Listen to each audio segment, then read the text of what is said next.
أعوذ بالله من الشيطان الرجيم. بسم الله الرحمن الرحيم.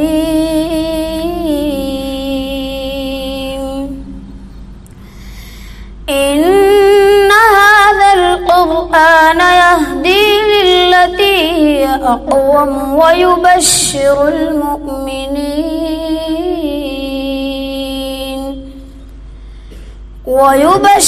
المؤمنين الذين يعملون الصالحات أن لهم أجرا كبيرا، وأن الذين لا يؤمنون بالآخرة أعتدنا لهم عذابا أليما. ويدعو الإنسان بالشر دعاءه بالخير، وكان الإنسان عجولا. وجعلنا الليل والنهار آيتين فمحونا آية الليل وجعلنا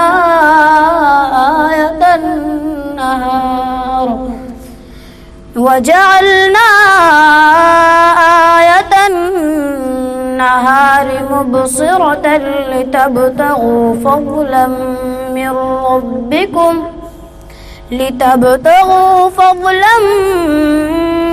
ربكم ولتعلموا عدد السنين والحساب، وكل شيء فصلناه تفصيلا.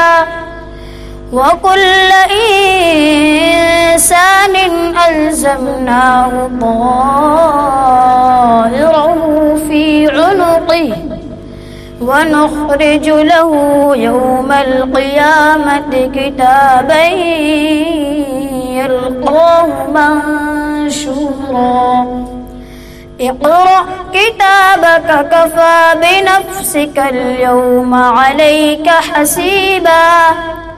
من اهتدى فإنما يهتدي لنفسه، ومن ضل فإنما يضل عليها، ولا تزر وازرة وزر أخرى، وما كنا معذبين حتى نبعث رسولا. صدق الله العظيم.